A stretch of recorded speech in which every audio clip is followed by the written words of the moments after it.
welcome to, once again, Your City, Your County. I'm Bob Gray, and we're really glad to have you.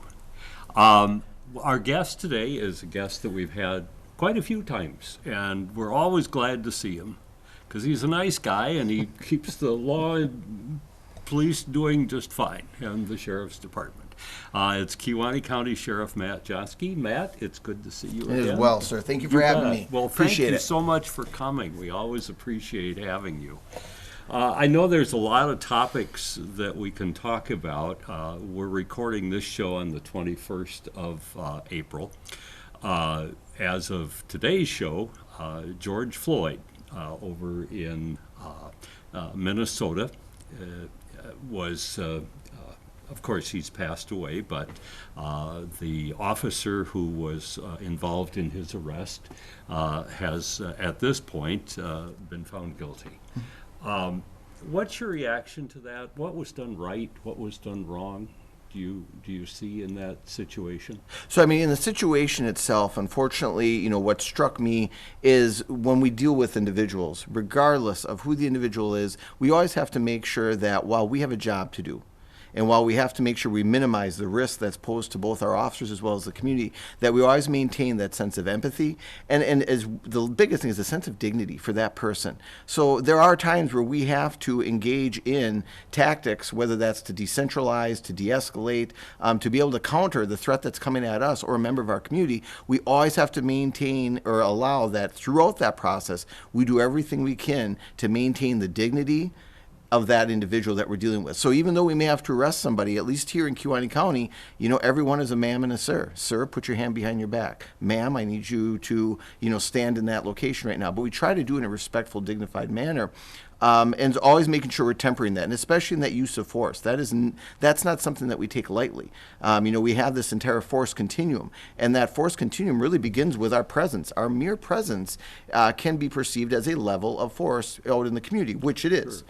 And we have to realize the impact that has on the community and understand that we need to temper that and balance that with that community policing approach, as well as making sure we're always maintaining the dignity of the people we're dealing with. So are there times where I've had to put people in handcuffs and, place them in the back of my squad? Absolutely. But we try to do that while maintaining their dignity. Or even if there was some sort of a confrontation, making sure that they were well cared for, that after the arrest was effected, are they okay?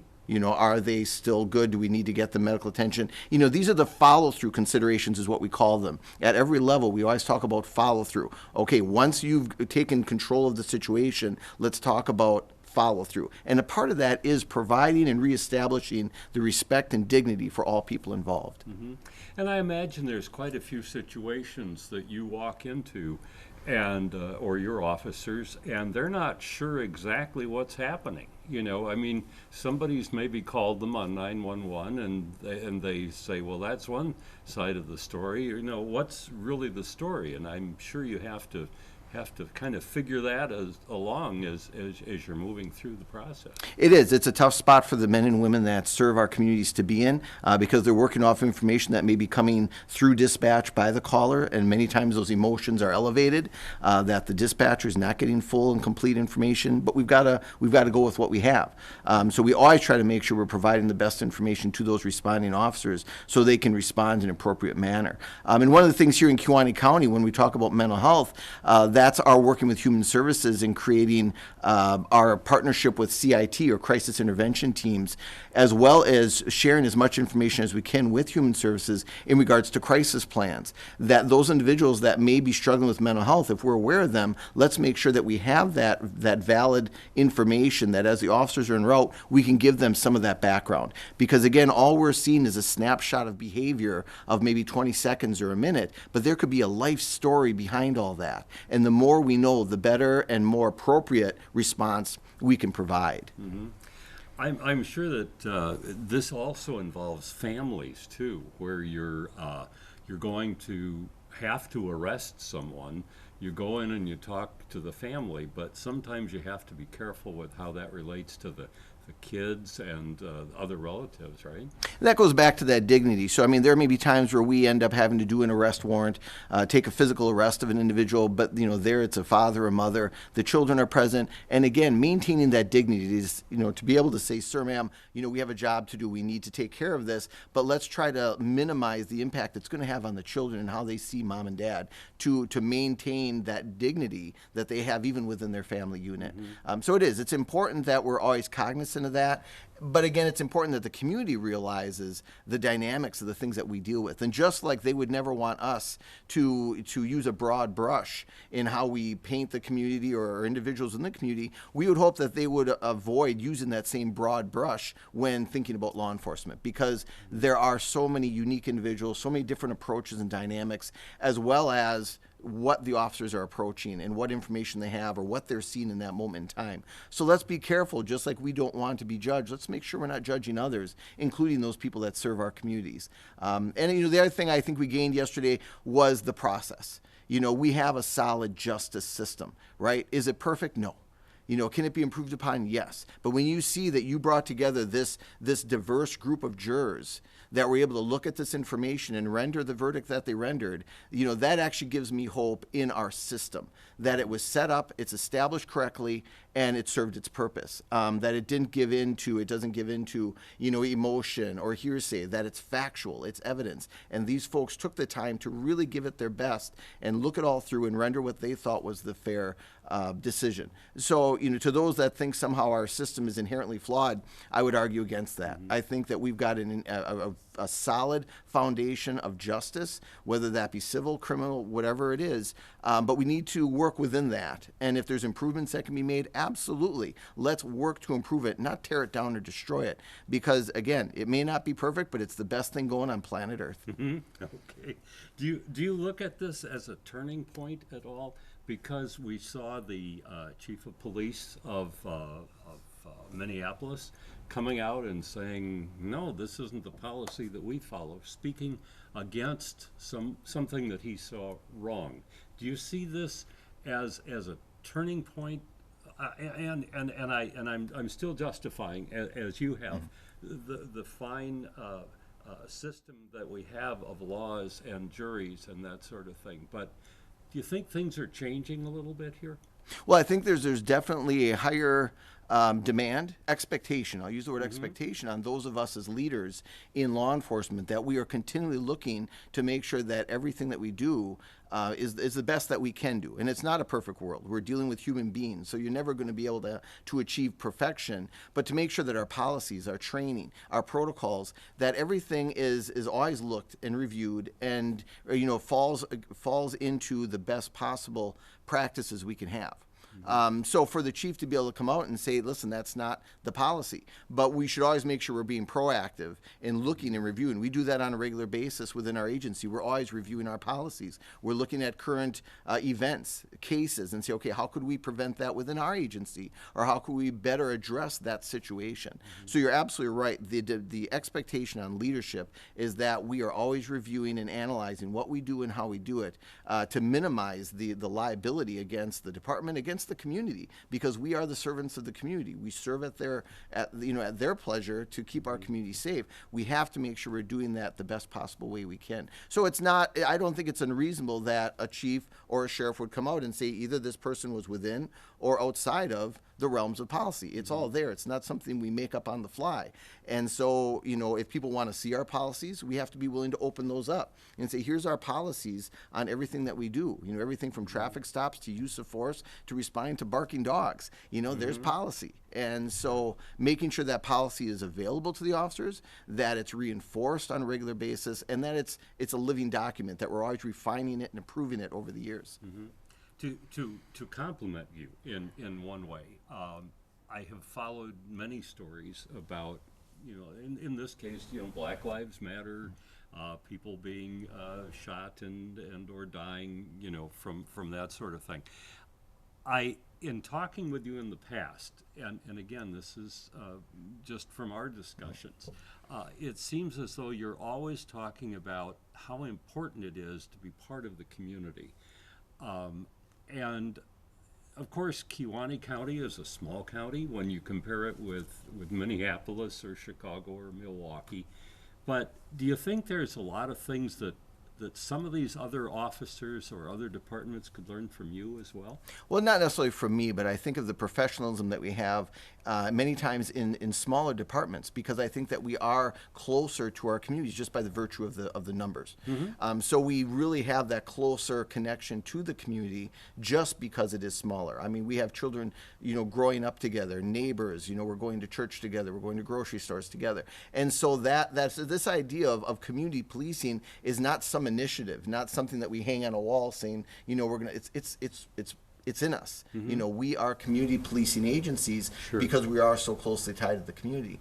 But I do think that's what it is. And going way back to Robert Peel, the sort of the founding father of law enforcement, said it best when he said, "The community is the police, and the police are the community. They're intertwined." They're intertwined. So it's not just a job that the community can just abdicate to law enforcement and say, keep us safe. The community needs to realize their inherent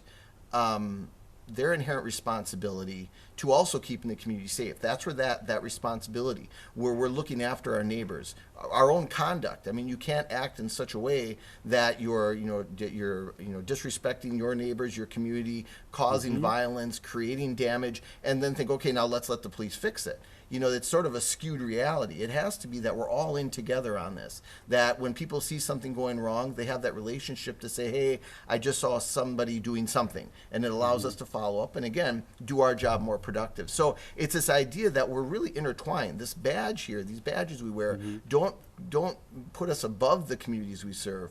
We're servants to them. And we have to make sure that law enforcement never forgets it, and we have to make sure that the community appreciates that. So it really is it's a mutual relationship. You were mentioning that some things we talked about previously before we started about addiction, about mental health. If you are concerned about a situation, for instance, with mental health or with addiction, is there somebody that you bring along with you, or can you say get on the phone and say, hey, I got a mental health issue here, or there seems to be an addiction issue. Could you come over? Yeah. Is there anybody that you can call? So we have a great relationship with Human Services, but unfortunately, at 2 in the morning, when we're getting a call of somebody being disruptive, we still have to respond. So the training that I spoke of earlier in regards to critical or crisis intervention teams, that was a training that we had sent our entire officer population to. So every law enforcement officer, whether they be from the cities, the villages, or the county, all receive this training, which gives us just a better insight and a little bit more empathy to what somebody in a mental health crisis might be going through. So that when that officer arrives on the scene at 2 in the morning, even though there's not an available professional mental health worker, we can look at it and say, okay, this isn't somebody just being drunk and belligerent. There's something else going on here. Yeah. And that allows us to deal with it in a different way, to get them into a better place than just arrested. Now, we still have to make the scene safe. We have to take actions if they are threatening, if they're being violent. I mean, whether that's because of drug use or because of mental health crisis or whatever it may be, we still have to make that scene safe. And it's only then that we can bring our partners in to say, okay, now let's get some other eyes on this. Let's bring in some other partners to say what's going on here. Because there's so many different dynamics that can be at play. You can have a veteran struggling with PTSD or TBI. You can have somebody with mental health. You can have somebody going through a withdrawal, some sort of an addiction. So we have to make sure that we're being very methodical about how we're dealing with people and not lump them all into just one group of just saying, oh, they're being disorderly. Well, let's peel away the layers and find out causation. Because if we can find out the cause, now we can get them into a better path that'll get them to a better place. Yeah, so you're training, it sounds like, your officers to say, oh, well, maybe it's this, or oh, it could be this, or maybe the other thing. So at least they're aware of, of kind of what they're facing. I'm sure it helps with their safety as well as the safety for the people who are in trouble. Absolutely. Yeah, sounds important. That brings us kind of to the point of people and crimes, and we hear a lot of talk about guns and whether we should have a lot of guns around or whether we shouldn't, and everybody has different viewpoints on that. But it sounds like from what you're saying that a person, it's not necessarily the gun, but it's the person who's who has the gun. Sure, it's just a mechanism by which to perpetuate the crime or the violence, whether it's a knife, a gun, a blunt object. That's sort of more. What do you want to say? That's a symptom of it, or that's something else that's out there, but it's not causation. So when we look at what's in people's hearts or what's driving their actions, I've said it many times. I mean, been growing up around guns my whole life. I have yet to have one jump off the table and do anything. It's a matter of teaching not just respect for the weapon, right? To make sure people are adequately trained if they are going to use a weapon, absolutely. But it goes deeper into what's in people's hearts and the respect they have for each other. Because if we are dehumanizing each other because we don't see somebody as having the same value or worth that we have because they may not be like us, the guns are the least of our problems. The guns are the least of our problems. Our biggest problem is that we have dehumanized each other to the point where we're willing to enact a violent act on someone else because we just don't feel they have a value. And that's the bigger concern, is that we have to start loving each other again, looking at each other as human beings and saying, you have a value. I may not agree with you. I may not agree with your life decisions, but you have a value. And that goes back to that dignity piece that I spoke of earlier, that regardless of what we're responding to at 2 a.m, I may not agree with what that parent was doing to their child or what they were doing in damaging their neighbor's property or whatever it may have been, but we still have to realize they're a human being. And something in their life drove them to that. And that's where we sort of start talking about informed trauma care, where we look at somebody, instead of saying, what's wrong with you, we look at them and say, what happened to you? What drove you? What brought you to this mind, this state of mind that you're willing to perpetuate these kind of crimes or engage in these kind of drug abuses? There's something else. And that, until we get there, we're just running around trying to pick the low-hanging fruit, which is the weapons, the weapon of choice, which again could be a gun, a stick, a blunt object. Let's get deeper into what's going on that manifests itself in the violence. So when people talk about a crime spike, you can correlate directly to either addiction or mental health. I mean, for everything we've been through in the last 12 months, we're seeing a serious increase in suicides, attempted suicides, and overall mental health crisis. Now, it doesn't take a rocket science to think that sooner or later that level of anxiety and depression and anger could end up involving a gun or a knife or a blunt object. But let's get to what's the cause of it. And so we need to get back to basics and really look at how we're treating each other, how we're seeing each other. And it goes back to what happened in Minnesota. For whatever reason, they weren't seeing that value in that human being, that person had value. And they need to show, they had to do their job, but they had to maintain that sense of dignity and that sense of appreciation for a human life, that person, regardless of their decisions, was a human being with value. I know in seeing some of the drama, I guess you'd say, on TV, recalling specifically Cops, the show, which you don't see anymore, which is probably just as good. But in seeing shows like that, it seemed like always when they arrested someone or they were coming up to their car or, had questions, it was always, sir. Sir, please, turn off your car. Sir, please do this. So sounds like that's a pretty common thing throughout the country. But it seems as though we also have to, as you said, be more understanding, perhaps, of each other. Sure. How do we get there? Yeah, absolutely. And that's a great conversation, but it's a hard conversation. And I know it's a lot easier for legislators or lawmakers to go after that low-hanging fruit, but let's have the tough discussions. Let's really talk about what's going on in regards to, how are we raising the next generation? What are we seeing out in our media? What are we exposing our youth to in regards to our culture? Are we trying to build a culture of optimism and hope, or are we inundating our children with a culture of despair and hopelessness? That has long-term impact. So let's make sure that even as adults, as parents, as leaders, that regardless of what's going on in our world or our country, our state, that we're always maintaining within our children, within that next generation, that sense of optimism, that we'll get through this. Whatever we're facing right now, it's a speed bump. And we're going to get through this. And you're going to look back on it, and it's going to make you stronger. But unfortunately, I see too much of where we're constantly cranking up the anxiety knob and trying to get everybody more amped up and emotional, and there's no value to it. We've got to decompress, right? And flip that pressure cooker switch and say, everybody take a deep breath. We're going to get through this, and we're going to all be okay. I know that, being older, I'm sure I'm older than you are. I have hair, but it's white. But anyway, I grew up in a situation where it seemed like there was more optimism. The country can do, sure, we'll get through with this. We've already won World War II, and at that time, of course, World War One, they said, well, we won World War One, and it was the baby boom generation, which I'm, part of. But it seemed as though at that time we looked at things, and there were disagreements, but it didn't seem like it's quite gone to this place that we are now today. Yeah, I mean, we've got a long way to go. We should always be looking how we can improve our communities, right? Our government, our systems, absolutely. But we have to do it with a sense of hope. We have to always use the foundation that we live in an amazing country with amazing opportunities. And now let's continue those. Let's build upon those. Let's advance those and not tear it down or destroy it and say, no, it's nothing but dark and gloom. That's not going to get us anywhere. So we have to always establish a conversation really on what we have in common versus what we have different. So when you and I sit down, we don't start with, well, I can't agree with you because your position on this or my position. Let's talk about what's in common. Our in common should be, how are we going to make this a better world for the next generation? Our commonality should be, how are we going to make this country even stronger and better? We should have certain commonalities that we can start a conversation and move forward, not start from what we have in difference, but what do we have in common? And then we can have some constructive conversation.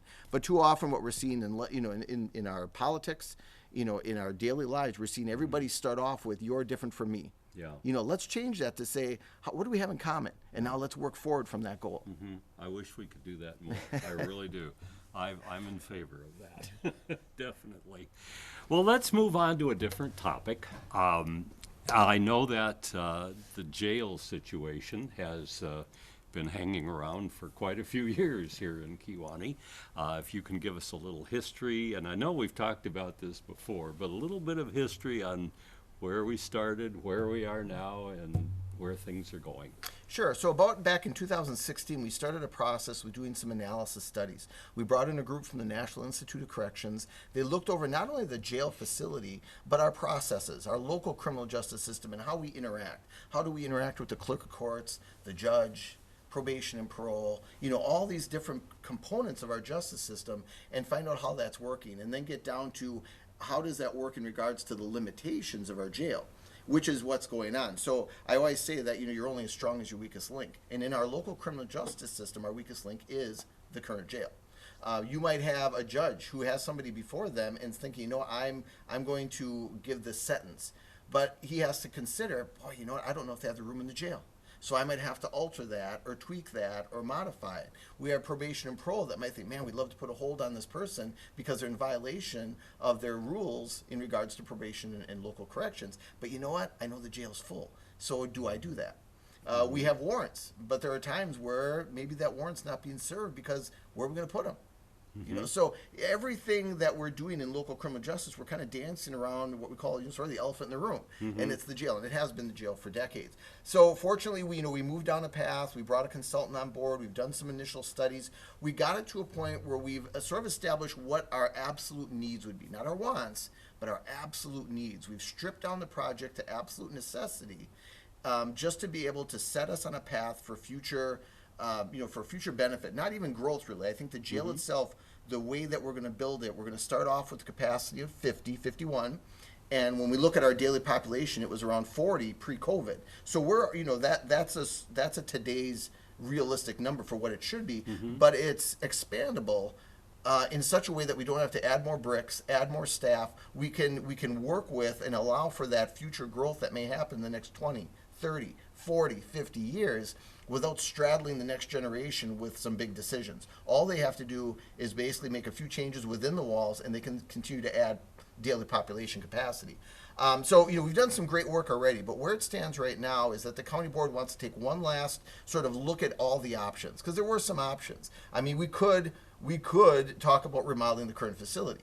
From everything that we've been told, it's a non-starter. The mere layout of that jail is in and of itself a violation. It's what they call a linear floor plan, which means it's all hallways and corridors. It's blind spots everywhere. It's impossible to actually do what they call active observation.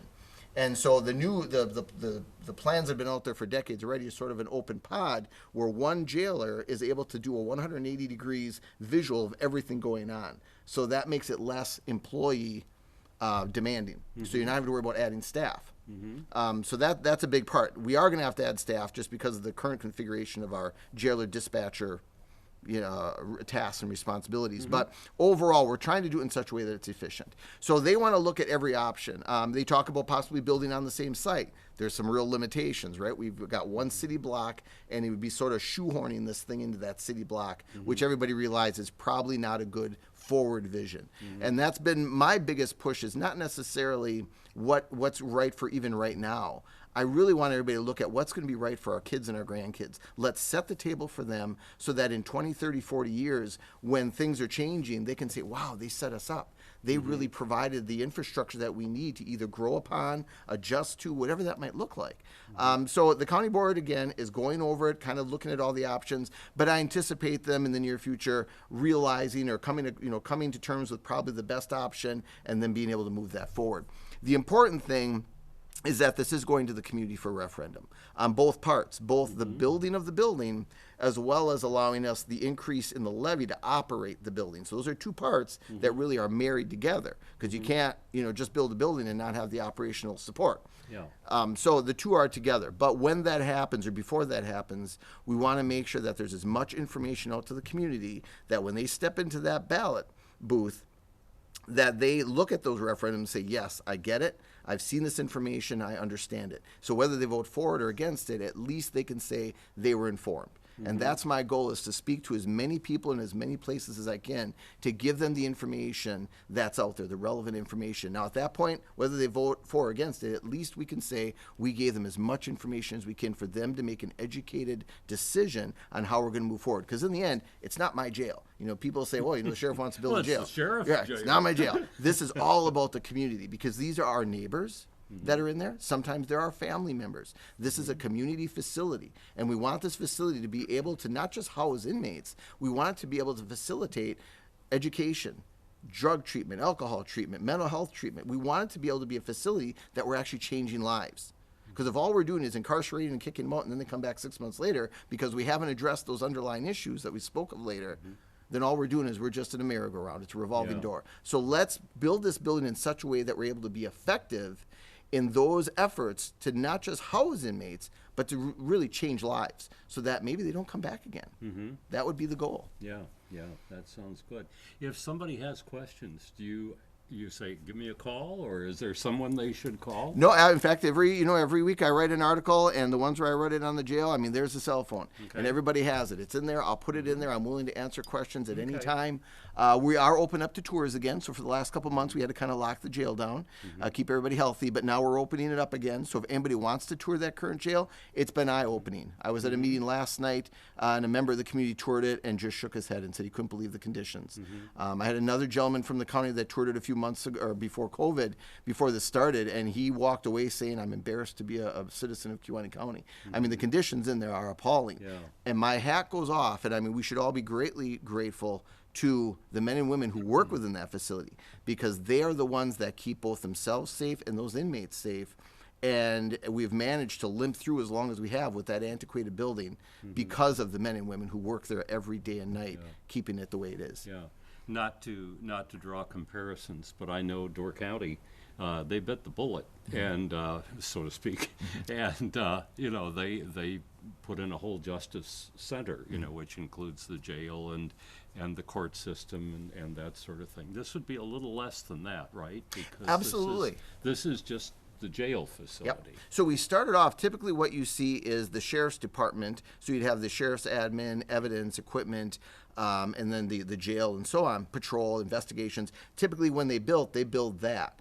Door County actually went beyond that and did the full justice, courts, everything. So we actually started off with just sort of the sheriff's department, evidence, equipment, and so on, and it came back with a price tag around $35 million. And that was kind of a sticker shock to a lot of folks. So they said, well, go back and sharpen your pencils. So we went back and we stripped away everything that wasn't absolutely essential to the operation of the jail, because that's really the need right now in 2021 is the jail. I mean, all these other things, we have an evidence building over there, in the city. We've got our offices in the basement of the courthouse. We can survive in that environment. So let's really refine this to just the jail, which is what we did, and we stripped it down to around 20 million. So we cut off about 15 million off the project. And what that allowed for is sort of a phased approach, that as the community feels the necessity, they can say, okay, it's now time, whether it's in 10 years or 5 years or 50 years, we need to continue to build onto this. So we're going to build it in such a way that it will marry up with these different components. So while we're not in a place like Door County where we could do it all at once, we want to be able to do it in a smart way that as the necessity arrives, we can continue to add on in a logical, efficient manner and not be spending money twice. Yeah, and from my point of view, I've been in in a few governmental agencies and local groups and that sort of thing, and it seems if you're going to just keep trying to fix up the old, you're working with something that's 50, 60 years old, and what do? How do you update that? You can't continue to do that. Sometime you have to say, well, we're done with that. Let's move on and create something new that's going to be workable. To me, I mean, there you go, folks. That's my opinion. The building has served us well. And actually, most recently, the jail inspector has come back and has said, we've kicked this can down the road long enough, and they have come forward with a series of orders now. We've actually gone from a 22-bed facility down to a 16-bed facility because after the follow-up inspection, they just said there are things we cannot allow you to house people in these conditions. So we're already starting to see those ramifications. We were going to be embarking upon a structural study of the building, the roof, the HVAC, the plumbing. But again, we're throwing money at something that we already know the answer. Yeah, and you could throw millions of dollars at this, and you still don't have what you need. Right, and it might be a Band-Aid that lasts us for 5 years or 10 years. But again, I don't like to look at it in those terms because I've got children in this community, and I want them to be able to look back in 20 years, 30 years when they have to make decisions or they're going through this process and say, wow, they really were thinking. Back in 2021, 22, whatever it is, you know what? They were really thinking, and they set us up for success. Not some Band-Aid approach that now they've got to struggle with in 10 or 20 years. Let's do this right so we can set the table for the next generations. Right, gotcha. We have covered a great deal of information, and we've talked about the jail, we've talked about the George Floyd situation, we've talked about people problems, we've talked about crimes and addiction and mental health, and I'm sure we just kind of scratched the surface. So we could talk for hours. We hope you'll come back again, Matt. Awesome. Well, thank you for having me, sir. Thank you. Okay. Notice I call him Matt, so, I hope if he sees me on the street and I'm speeding down the road that he'll go, oh, that's Bob. But I know you won't, so you'll take good care of me, right? Take care of everyone. Okay, that sounds great. We've been speaking with Sheriff Matt Joski from the Kewaunee County Sheriff's Department. He's been sheriff for a number of years now, and we thank you so much for being with us.